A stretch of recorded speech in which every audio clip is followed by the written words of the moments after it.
Assalamualaikum dan salam sejahtera murid-murid. Hari ini kita akan belajar sejarah dalam unit Agama Islam di Malaysia dalam bahagian Agama dianuti, kepercayaan dihormati dan kedatangan agama Islam pada zaman Kesultanan Melayu Melaka.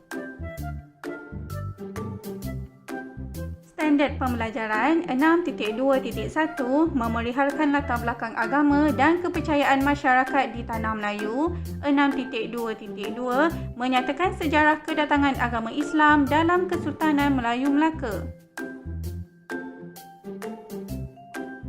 Objektif pembelajaran. Pada akhir pengajaran dan pembelajaran, murid dapat memerihalkan latar belakang agama dan kepercayaan masyarakat di Tanah Melayu, menyatakan sejarah kedatangan agama Islam dalam Kesultanan Melayu Melaka. Baiklah, mari kita pergi kepada bahagian yang pertama, iaitu memerihalkan latar belakang agama dan kepercayaan masyarakat di Tanah Melayu. Agama dianuti, kepercayaan dihormati. Masyarakat di Tanah Melayu sudah mempunyai pegangan agama dan kepercayaan sejak dahulu lagi. Agama yang pertama iaitu animisme. Animisme merupakan kepercayaan terawal di Tanah Melayu dan mula-mula muncul dalam kalangan manusia primitif. Animisme percaya kepada roh nenek moyang, makhluk halus dan juga semangat, dan animisme ini percaya bahawa setiap benda sama ada bernyawa ataupun tidak bernyawa mempunyai roh. Kita pergi kepada agama yang kedua iaitu agama Buddha. Agama Buddha ini diamalkan oleh kaum Cina dan merupakan antara agama terawal sampai ke Tanah Melayu. Ini dapat dibuktikan dengan penemuan candi di lembah Bujang Kedah. Agama Buddha dibawa ke Tanah Melayu melalui aktiviti perdagangan dan berpegang kepada jalan 8 lapis kemuliaan. Apa itu jalan 8 lapis kemuliaan? Yang pertama, kepercayaan dan pengetahuan yang baik.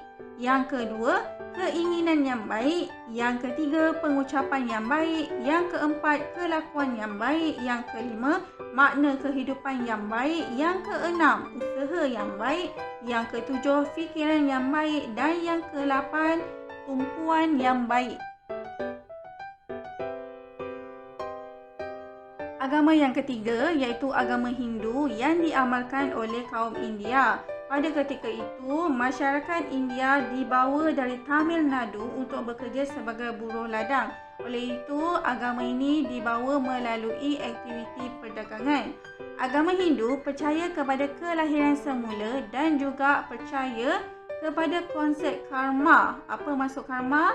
Ia bermaksud setiap makhluk akan mendapat balasan mengikut apa yang dilakukan semasa hidup. Agama yang keempat merupakan agama Islam.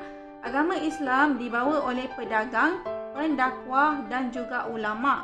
Agama Islam berkembang sejak zaman kerajaan awal Melaka seperti di Kedah Tua dan juga Terengganu sebelum sampai ke Melaka. Agama Islam ini disebarkan oleh para pedagang pada ketika itu dari negara Parsi dan juga negara Arab. Sebagai penganut agama Islam, kita wajib untuk percaya kepada rukun Islam dan juga rukun iman. Agama yang kelima iaitu agama Kristian. Agama Kristian ini wujud setelah kedatangan penjajah Portugis dan penganut agama Kristian mempercayai Yesus sebagai anak Tuhan. Baiklah, kita pergi kepada bahagian yang kedua, menyatakan sejarah kedatangan agama Islam dalam Kesultanan Melayu Melaka. Kedatangan agama Islam pada zaman Kesultanan Melayu Melaka dapat dibuktikan dengan penemuan batu bersurat di negeri Terengganu dan juga di negeri Sembilan. Murid-murid boleh lihat pada gambar di sebelah. Terdapat dua batu bersurat iaitu batu bersurat di Kuala Berang dan juga batu bersurat di negeri Sembilan. Batu bersurat yang dijumpai di Kuala Berang dan juga di negeri Sembilan membuktikan kewujudan agama Islam di Tanah Melayu. Kita pergi kepada batu bersurat Kuala Berang, ditemukan di Sungai Teresa, Kuala Berang bertarikh 1303. Manakala batu bersurat Negeri Sembilan ditemukan di Pengkalan Kempas Negeri Sembilan bertarikh 1467. Pada awal abad ke-15, Melaka telah menjadi pusat perdagangan maritim yang terkenal dan menjadikan pelabuhan Melaka sebagai pelabuhan entrepot. Maksudnya, pelabuhan Melaka ini menjadi destinasi persinggahan pedagang Islam dan pedagang bukan Islam. Oleh itu, terdapat 3 faktor kedatangan agama Islam pada zaman Kesultanan Melayu Melaka, iaitu peranan pedagang Islam, peranan ulama dan peranan sultan. Kita pergi kepada peranan yang pertama, iaitu peranan pedagang Islam yang dibawa oleh pedagang Islam dari negara Arab dan India dan telah menyebarkan agama Islam itu melalui kegiatan dakwah. Dalam kalangan pedagang ini juga ada yang berkahwin dengan rakyat Melaka dan menyebarkan agama Islam ini kepada penduduk tempatan. Dengan cara itu, agama Islam telah disebarkan kepada masyarakat setempat.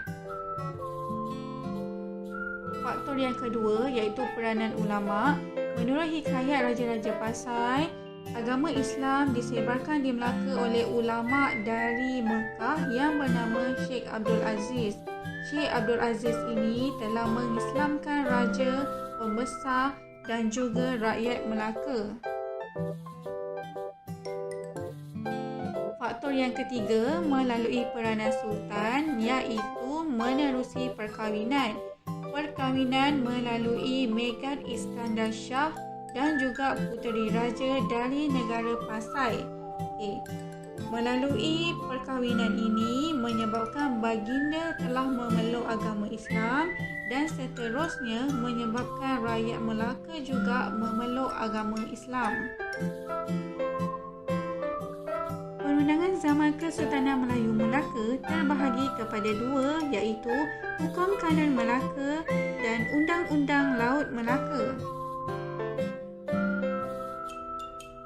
Kita pergi kepada Hukum Kanun Melaka, mengandungi 44 fasal berkaitan hak keistimewaan dan tanggungjawab raja serta pembesar. Hukum Islam berkaitan hukuman, iaitu kesalahan jenayah, urusan jual beli dan kekeluargaan. Hukum Kanun Melaka berfungsi untuk mewujudkan keamanan dan keselamatan rakyat negeri Melaka. Selain itu, Hukum Kanun Melaka digunakan untuk melindungi kerajaan dan juga rakyat negeri Melaka. Hukum Kanun Melaka telah dijalankan semasa pemerintahan Sultan Muzaffar Shah dan kemudiannya disusun secara teratur kembali semasa pemerintahan Sultan Mahmud Shah.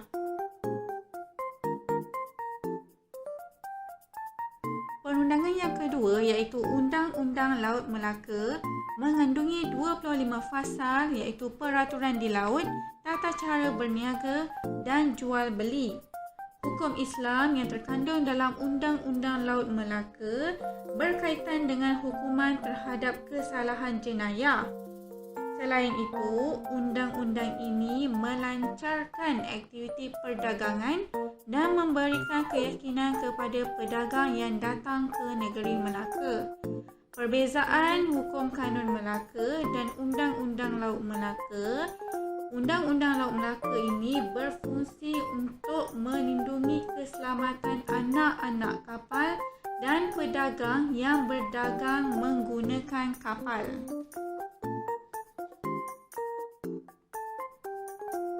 Baiklah, sekarang mari kita lihat contoh hukuman terhadap 2 perundangan. Hukum Kanun Melaka. Penderhaka dan pencuri akan dikenakan hukuman mati kepada sesiapa yang ingkar perintah Sultan. Tujuannya untuk menjamin keamanan Melaka. Undang-Undang Laut Melaka, kesalahan memaki nahkoda. Oleh itu, mereka perlu membawa khidmat kepada nahkoda atau tukang atau malingnya. Tujuan untuk menjaga keselamatan anak kapal ataupun pedagang. Untuk tajuk ini, kita dapat melihat bahawa kedatangan agama Islam ke Tanah Melayu telah dibuktikan dengan penemuan arkeologi, dan perkembangan agama Islam ini telah membawa banyak perubahan dalam aspek kehidupan masyarakat, contohnya sistem belajar, perundangan dan juga pendidikan.